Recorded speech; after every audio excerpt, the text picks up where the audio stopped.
Welcome everybody to Pro Wrestling Experience. I'm Alex Velasquez and I'm here with Josh Lopez, and this is our first show. Josh, how's all the wrestling fans doing? Well, yesterday Monday Night Raw came on, and I could say it was kind of a lackluster show in my opinion. What do you think, Joshua? Um, there was some solid stuff going on with the show, but yeah, there was a lot of filler stuff in the 3 hour edition. The thing when you have a WWE champion that's out of town 3 weeks prior to WrestleMania is never good for your company, or to build for the match.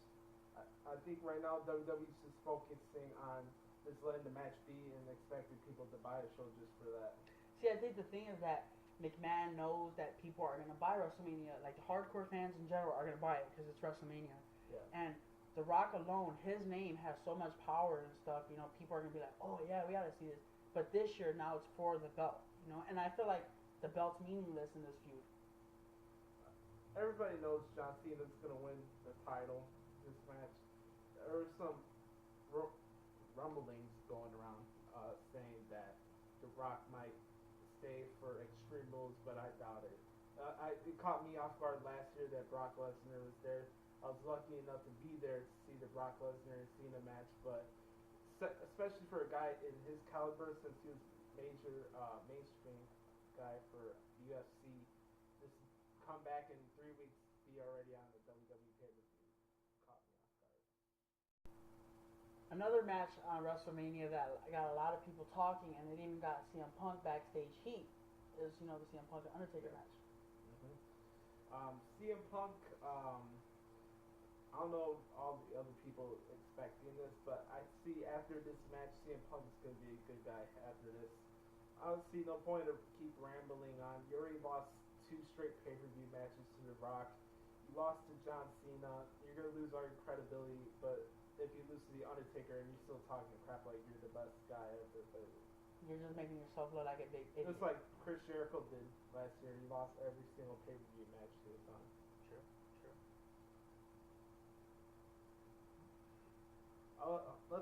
Let's roll down the show last night. This Monday Night Raw edition hailed from the Consol Energy Center in Pittsburgh, Pennsylvania. Gotta say, Pittsburgh's one of the worst WWE crowds in Ever. all of the U.S. Ever. If you count Washington, and you count the crowd in Buffalo for the old school Raw, Atlanta. All right, the show starts off with John Cena coming down to the ring. He cuts a promo about basically the same thing he had with his segment with The Rock on Old School Raw, saying that this is a redemption period for him. He's not going to predict that he's going to win the match. He's going to see what happens. And then out come the primetime players. Titus O'Neil is mimicking a new gimmick right now called Rufus Pancake Patterson.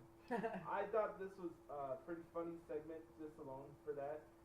He mentioned that all the fans make fun of Darren Young because he's the black John Cena, but Darren Young said he's going to make John Cena cry just like how he did on the stage last year after WrestleMania was over after he lost to The Rock. And then John Cena gets serious. So we cut to commercial break. We come back. It wasn't even like a minute and 30 seconds into the match. John Cena gives Darren Young the 5 moves of doom. He gives him the AA, and John Cena beats Darren Young quick squash match. Next match was Ryback squashing David Otunga. David Otunga hasn't been on WWE the last couple months. He's been promoting the Call. A lot of people said the Call did really good in theaters, and they actually say that this is probably the biggest WWE studio film so far. They made like and they made like 16 million. That's not bad, you know. Yeah, they said Otunga played a big role in this movie. It's cool to see him back since he's a Chicago guy. So Ryback squashes him in 3 minutes, gives him the shell shock. After the match, Mark Henry comes out with Vicky Guerrero and Teddy Long. They tell Ryback he's out of the 6-man tag team match with The Shield and Randy Orton and Sheamus. He said he's going to fight Mark Henry at WrestleMania. And then Ryback says, I don't care if it's John Cena, I don't care if it's The Shield, it's feeding time, and Mark Henry's next on the list. Okay, but how do you... It's like WWE, right? Because, McMahon has a history of on the Raw changing the show, like the script. So why do you think that they took Ryback out of it? Because you know Ryback's been in it since like Survivor Series, you know, with the feud with the Shield, and that they take him out just to put him in a feud with Mark Henry. Why do you think they're doing that? I think it's a matter of fact of I think WWE thinks the fans are tired of seeing the Ryback and Shield. You've seen the first match they had with Team Hell No and Shield, the TLC. You have them fight John Cena and Sheamus at Elimination Chamber. You see them attacking Ryback there in every Raw and SmackDown or main event tapings that go on. I just think I don't think there's any more justice that Ryback needs. If you want to go back to the feud, maybe use it for WWE Payback. But right now, I'm more intrigued seeing this match with Ryback and Mark Henry because originally they put Ryback in the six-man tag team match during SmackDown last week. I don't know why, but they just made it more evident when Mark Henry gave him the 3 World's Strongest Slams, and then they make the match. You know, it's kind of funny how Ryback's always like, feed me more, but it looks like he's getting full by getting ass whoopings by the Shield. Yeah. Okay, next on Raw was a match, a return match for Friday Night SmackDown. It was Fandango against You have to say his Khali. name right, or else I did. he'll get mad. I did. He comes out with a new stage set. There's pyro going on. He has the actual frame in the ring while he's dancing, and then out comes the Great Khali. He's doing this dance and everything. A little Punjabi Playboy style, yeah. Fandango says that Great Khali is abomination to dancing, and then they're both hard. yeah, either way. He says he wants Natalia to pronounce his name. So she tries it, and then before she says go, she says, "Go, Khali, go after him." So Great Khali goes to attack him. Great Khali's the slowest guy in the WWE roster, so he's not going to catch Fandango. And yeah, so Fandango ran away, and he said he refuses to compete tonight again for the 7th time if you count all the Raw and SmackDowns that he's been on so far. Okay, remember earlier when we were listening to the Justin LaBar show and how they were talking about having Fandango go against Chris Jericho at WrestleMania? Don't you kind of think that's a little, like, I don't know, like, is it going to be a lot of pressure on him because, you know, so many people are anticipating his match, and that's going to be like the granddaddy of them all with one of the best wrestlers, you know, for this generation. How do you think that's going to go? How do you think that's going to play out? Well, I was going to say Chris Jericho had an interview with Josh Matthews before his triple threat match for the IC title. He says that he's excited to have a chance to win his 10th title in history. Out comes Fandango. He interrupts the interview, and Chris Jericho mimicked his name, saying, I think, Fanbrowski, all these weird names. Anyway, Fandango gets upset, and he says, "You're going to learn how to pronounce my name right." And before Fandango leaves, he's like, "Hold up, I forgot to pay my tickets for my movie tonight." That's the Fandango website. Yeah. And you know, it's funny because do you really think like Fandango's really gonna make it somewhere? I mean, because you know he did win NXT season 4, Johnny Curtis, but he hasn't really been doing nothing. And if you really look back in history, like Disco Inferno or something, you know, I mean, yeah, they were known, but they weren't like famous. Like if we look now, like, oh my God, you're Disco Inferno. Do you think Johnny Curtis or Fandango, or whatever you want to call him, you think he's gonna suffer the same fate? Yeah, most likely. All of these fancy gimmicks ended up for failure. Yeah, you know, it's just like a little comedy. I know they tied Brodus Clay and Tensai right now, but they're not doing anything. You see them on WWE Superstars. And it's an internet show. You know, a lot of people don't watch it. And it's not even a full show anymore. They just give you highlights of the match. That's crazy, dude. Okay, the next match was R-Truth facing Damien Sandow. And R-Truth, my bad, Damien Sandow comes in the ring. He says, he gives this quote from a famous poet, and he says R-Truth is repugnant, like basically saying he's a retard. And then R-Truth says he has a poem for him, but it's just 4 words: "You gon' get got." Solid match right here, it wasn't that long, but for some reason, Damien Sandow didn't want to compete anymore, so Damien Sandow walked out of the match. R-Truth wins the match via count out. In my opinion, I think they kind of dropped the ball with R-Truth because, you know, back in 2011 when he was doing the little Jimmy at first, he was a bad guy, you know, and it was cool. But then it's like, I felt like they just dropped the ball and they made him a good guy. Do you think his stock is like gonna go up soon, anytime? I just think his pairing with the Miz at the time was wrong for him. If it was like another guy, maybe say like Randy Orton or somebody, or Wade Barrett, when they had all the attacks going on. For the Nexus, right? And then, yeah, the Miz's ego is gonna take away from any talent. You've seen it when they were tag team with John Morrison. It doesn't help the other guy in the end. The Miz's ego takes away from R-Truth's actual talent.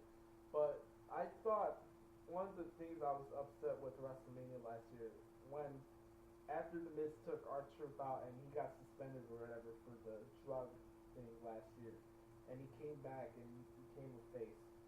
Why didn't they have their match at WrestleMania? They had all this feud going on with the both of them, and they were gonna have a match or whatever. I first thought they were gonna have a Royal Rumble. They did it. They fight each other in the Royal Rumble match.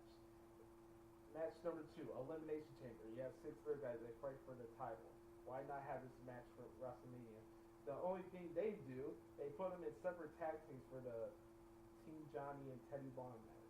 Yeah. I thought they should at least have their own single Little match. personal it feud, makes you know? sense. Yeah. See, I think is that the problem was last year they just wanted to put as many talent on WrestleMania as possible, and you know when it's WrestleMania season, WWE is so hectic that they have so much high expectations that they, you know, it's the granddaddy of them all. It's sports entertainment's biggest, you know, event of the year, and that they feel, you know, that it will help in the long run, but they're insulting our intelligence. Next, we cut to a series of movie commercials for G.I. Joe Retaliation, which comes out March 29th. Yeah, I heard a lot of fans are complaining about the constant movie promotion. They do a lot of, but you need as much as you can for film division. We all know WWE's film studios is not the biggest company in the world as far as film. They're like the laughing stock of Hollywood. Yeah, basically, but yeah.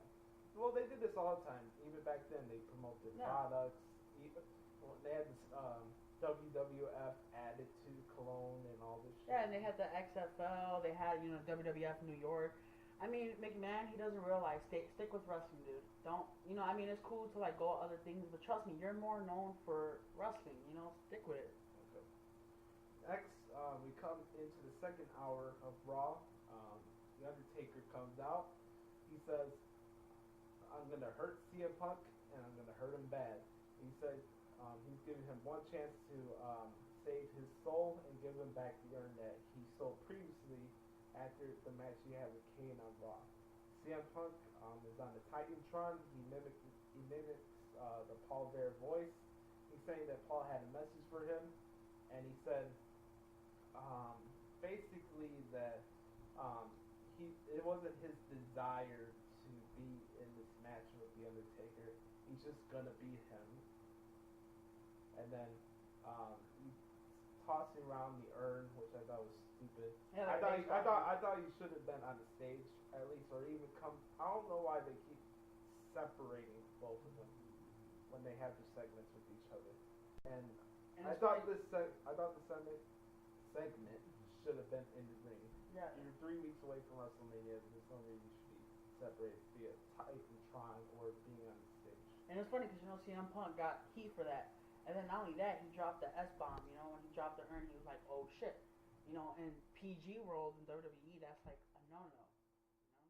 You know? Anything's a no-no if it's not John Cena or And anything. it's crazy because I feel like last week their promo was better. You know, I don't know, I just feel like it just came all of a sudden out of nowhere. That's the problem with WWE.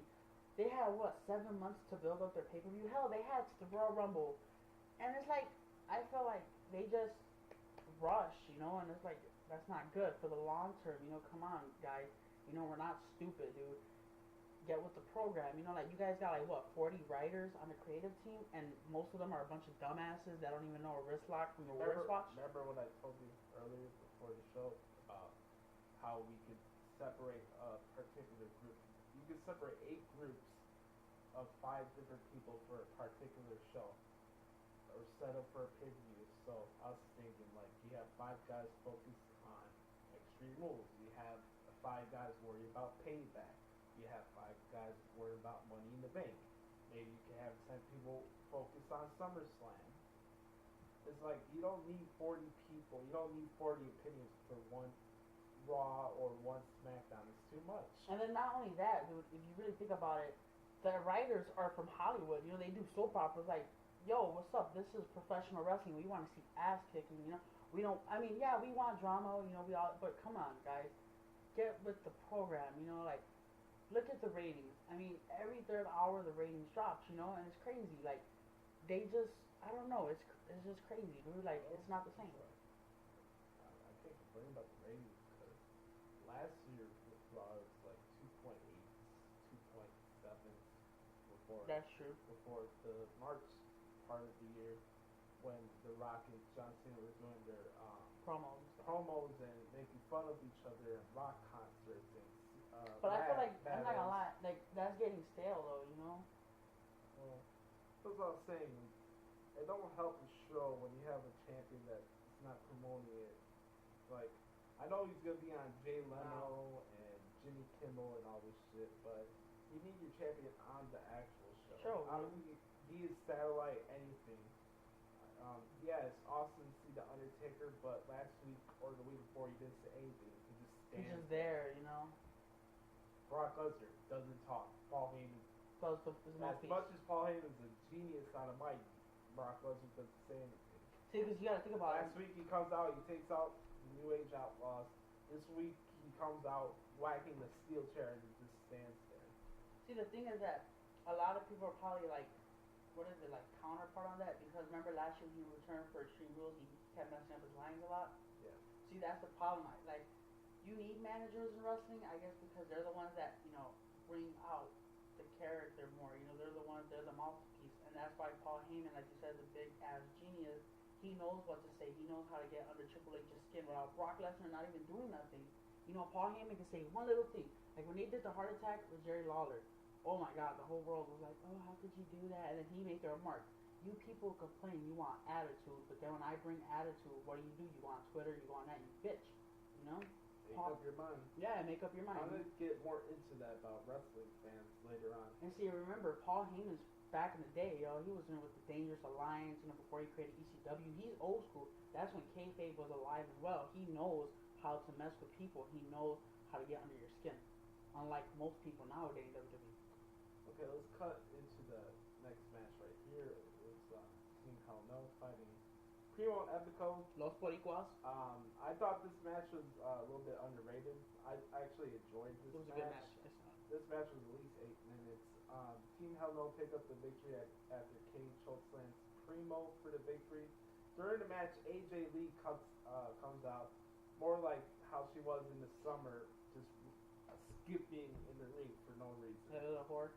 I don't know why they're still doing the Danny Bryan AJ feud or whatever, but yeah. So AJ comes out of nowhere. We will see later that night that a new match for WrestleMania will be announced. I'll go on to it later on. Okay. Next match was probably the match of the night, in my opinion, was Alberto Del Rio against Cody Rhodes. A lot of good action here. Cody Rhodes was in charge of most of the match. Offensive stuff. You're right. Del Rio wins with a cross arm breaker. Jack Swagger, well, my apologies. We're live, anything can happen. So while Del Rio's celebrating after the match, Jack Swagger comes out and attacks Del Rio from behind. He throws Ricardo out of the ring very viciously. He landed on his back. That had to hurt. Even I was like, oh my God. So Del Rio comes from behind and attacks Swagger after that. He brings him out to the ring. There's Zeb Coulter. Del Rio gets his hand on Zeb Coulter. He's about to beat his ass. And then Jack Swagger knocks him out. They walk away, thinking the segment's over. They see Ricardo laying on the floor. They come. back, and Swagger breaks his ankle. It was legit. Ricardo had his ankle broken last night, which I thought was good for their feud. They really needed this because there's a lot of lack of momentum for their feud going on because of the impersonation Del Rio and Swagger were doing for Swagger and Culture. I just think their feud went down after all the Glenn Beck shit, the CNN. And it's funny that you say that because I was about to bring that up when the feud first happened. You know, there was a lot of controversy. People were like, "Oh my god." See, but the thing that pisses me off is that it's controversial because it's wrestling that's doing it. Because let it have been something else, they wouldn't talk about it. And then Vince McMahon, he's like so scared of what people think that they changed it. You know, it was cool at first, but then it's like it got a little old. And then, like you said, the impersonations is childish. You know, like what's up? This is WrestleMania season. You know, like work your ass off. You know, like what is it that CM Punk or Stone Cold used to always say? You can be hurt or something, but when WrestleMania season comes, you better, you know. Okay, next was Randy Orton and Sheamus against 3MB. Mostly 3MB is there to fill for the Shield, like giving you a foreshadowing of what would happen if the Shield were in. So Randy Orton and Sheamus squashed 3MB. Come in, cue in the Shield in Yo Echo, wherever it's crazy because I went to go. That song. It's crazy because I went to go use the washroom by the time I came back. The match was over. They come out. Out comes the Big Show, storming down to the ring. I guess he's a tweener right now. That's like an in-between heel and face right now. Mimicking that he points to the WrestleMania sign saying that he wants to be their partner. And we'll see what happens on SmackDown for that feud going on right now. Since Ryback was taken out earlier that night from the WrestleMania match. I'm just trying to be quiet so when I edit it, it'll come out good. That's all. Okay. Next was a return match we've seen 100 times. Dolph Ziggler against Kofi Kingston. I always enjoy watching the matches. I know a lot of people complain about return matches. You see it all the time, like Antonio Cesaro against Ryback, or Sheamus against Damian Sandow, or what else? Randy Orton and Sheamus against 3MB. See, but this match, these two they have chemistry with each other. They know how to make a match entertaining. And then Dolph Ziggler could sell. He's like, I think, one of the best sellers in the business right now.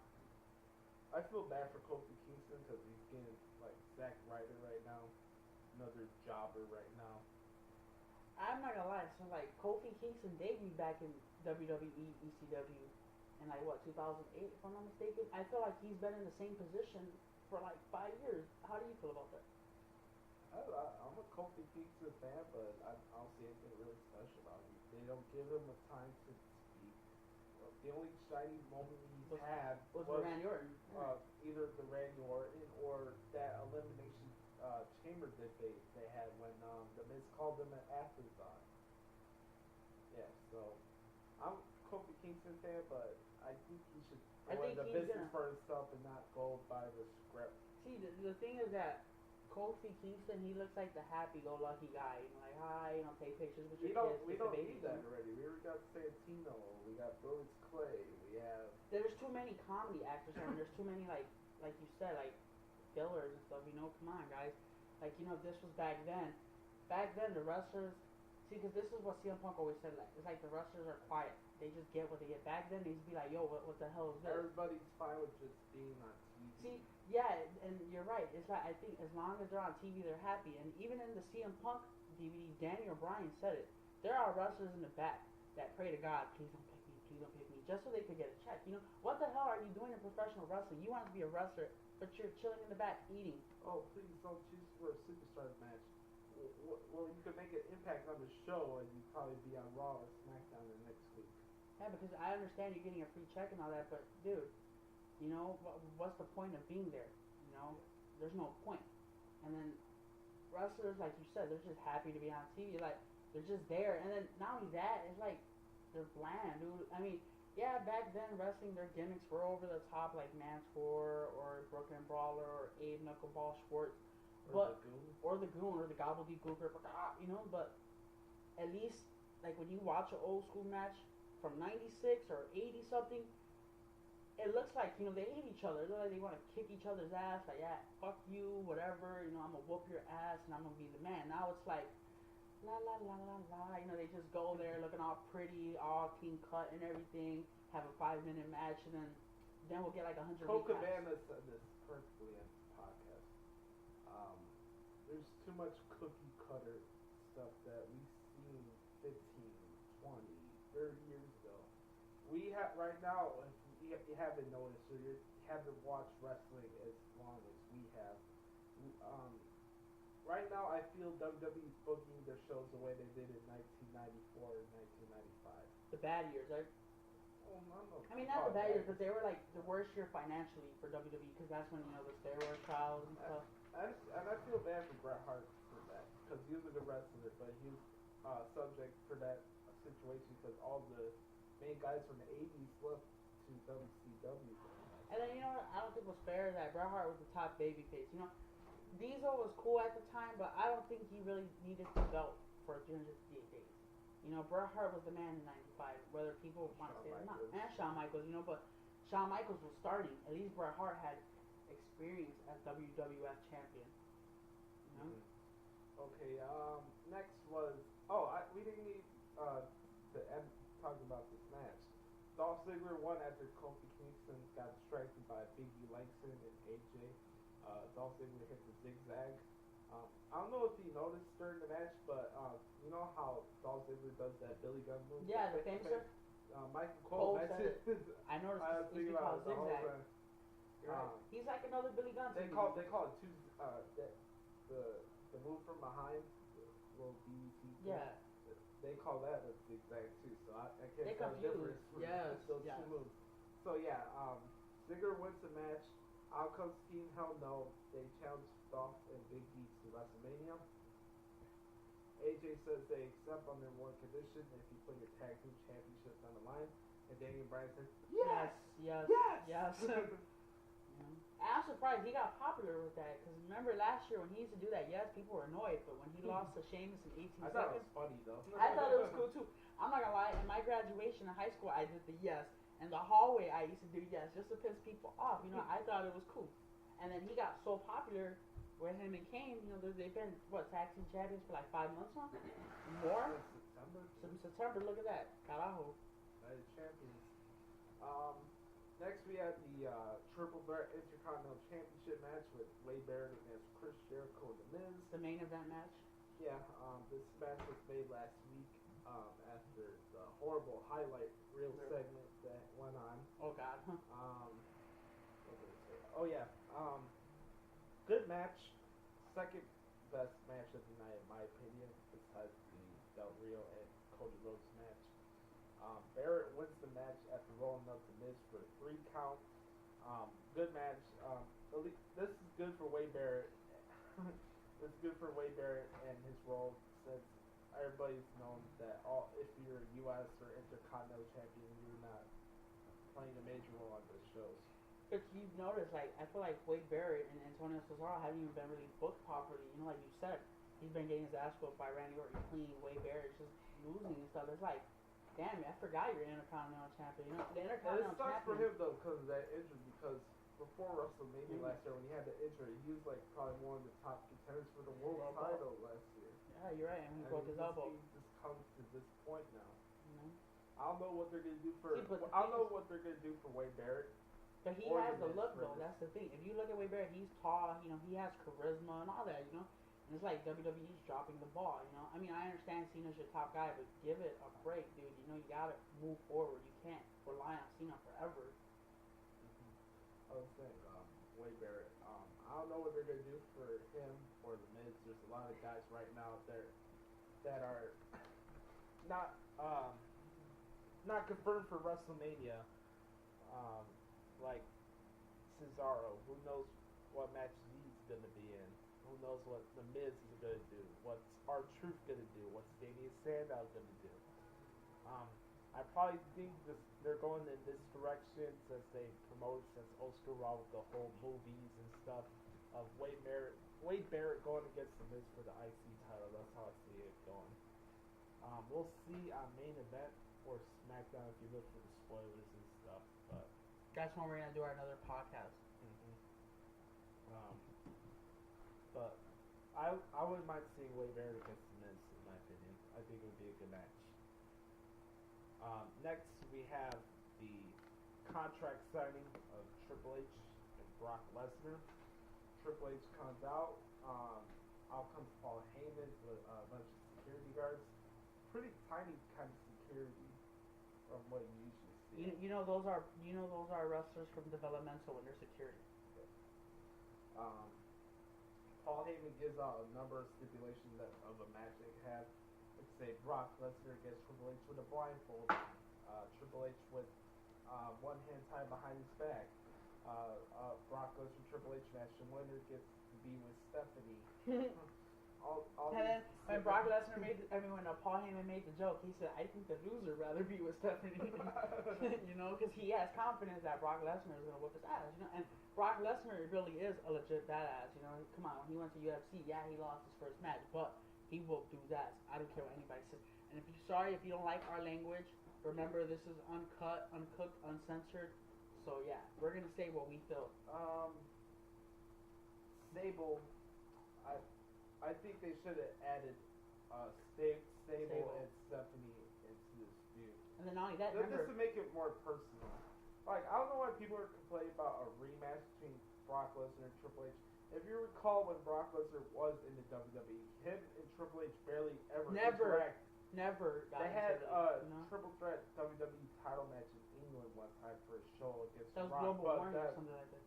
Rebellion or something. See, but the thing is that Triple H was the type that he didn't want to. I don't know if he wanted to go against Lesnar. Well, he was on Raw and Lesnar was on SmackDown. Yeah, but true. But remember, Lesnar, when he had the world belt, he went to SmackDown. He didn't want to face Triple H. I don't know if it was backstage politics or if, like, you know, Triple H has power, so it doesn't know if it was him.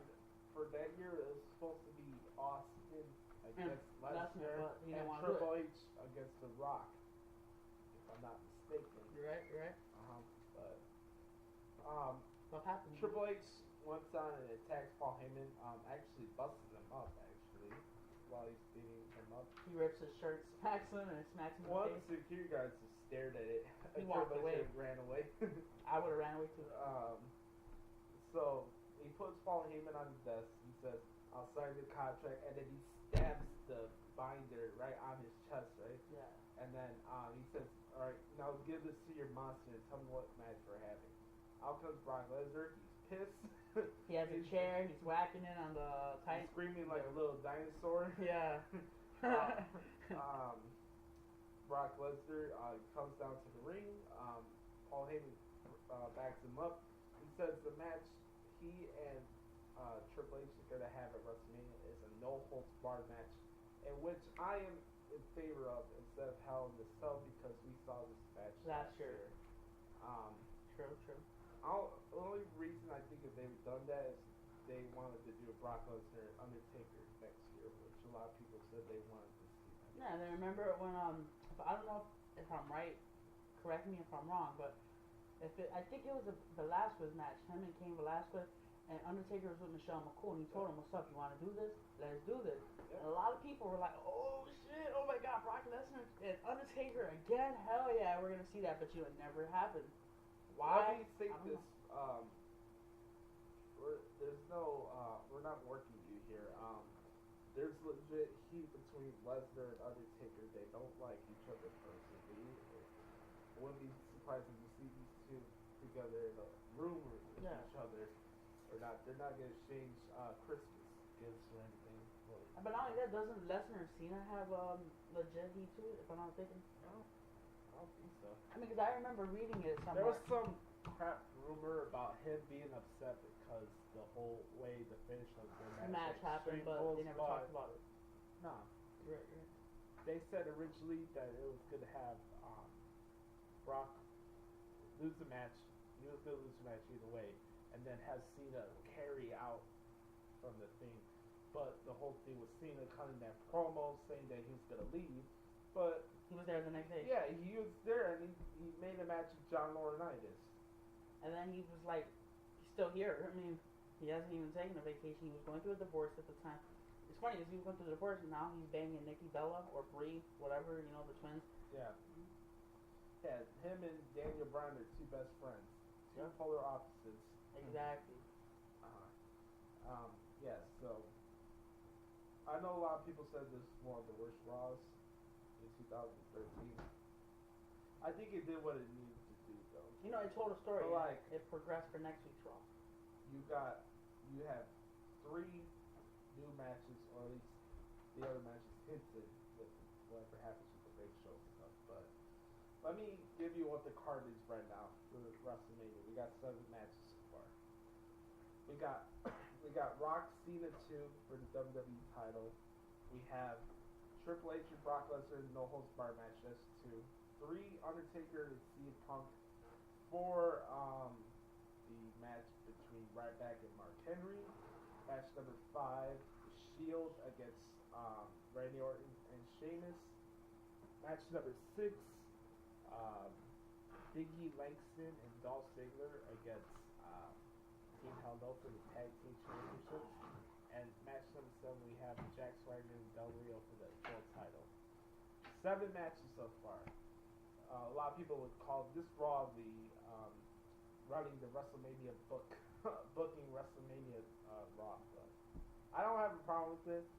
I didn't like all the filler stuff with Like the recap, the house. Fandango and all the other crap. But Or like I they'll couldn't show us complain. something that happened earlier in the night, and it's like, yeah, we saw that. Like, duh, you know, we're not dumb. Solid Raw. I can't complain. Your thoughts? I mean, it was a good Raw. You know, it pissed me off like that. There's a lot of talking, but you know that's how it is nowadays. You know, I mean, the recaps. You know, they annoy me. You know, like how it's cool and all. You know that it's cool that fans get to like voice their opinion, but I notice it's like the fans have to pretend that it's real, like everything's 100% real. You know, even though we know it's predetermined. You know.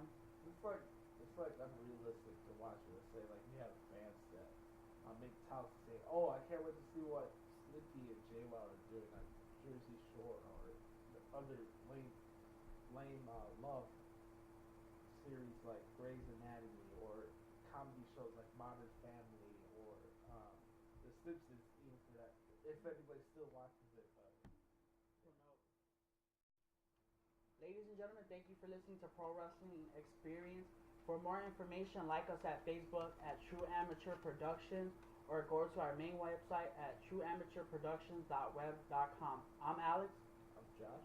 And this is our first episode of Pro Wrestling Experience. Join us next time.